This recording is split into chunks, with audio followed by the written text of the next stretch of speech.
Et bien voilà, le CAC 40 termine cette semaine sur un repli de 0,31% vers les 5069 points et 3,1 milliards d'euros échangés. Mais sur 5 séances, l'indice français progresse tout de même de 2% et aura réussi à se maintenir au-dessus de la barre des 5000 points tous les jours en clôture. C'est pas mal. C'est toutefois la prudence qui a dominé aujourd'hui, alors que ça ferraille dur au sommet de Bruxelles pour faire adopter le plan de relance européen, avec notamment l'opposition des Pays-Bas et le risque d'un veto brandi par la Hongrie. Aux États-Unis aussi, c'est une fin de semaine un petit peu attentiste, avec des indices presque à l'arrêt. Un Dow Jones en hausse de 0,17% vers 17h45, quand le Nasdaq abandonne 0,12%. À noter le recul de 6% de Netflix, qui a pourtant annoncé un bénéfice net de 720 millions de dollars au deuxième trimestre, mais inférieur aux attentes, tout comme la prévision de 2,5 millions de nouveaux abonnés pour le trimestre en cours. Les analystes en espéraient plus du double. Si on s'intéresse maintenant aux valeurs françaises, Natixis domine les hausses du SBF 120. Selon le Financial Times, la maison mère du groupe BPCE étudierait l'opportunité de racheter les 30% de Natixis qu'elle ne détient pas encore. Derrière, on retrouve Rémi Cointreau sur le CAC 40.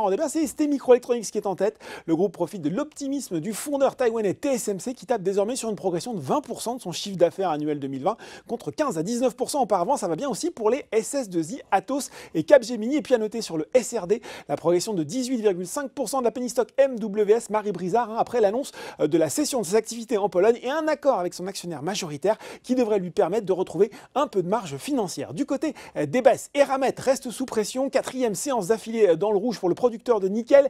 Ubisoft n'a pas non plus le cœur à jouer, 6e journée de baisse et un recul de 12% sur la semaine. Derrière, on retrouve JC2Co et Clépierre.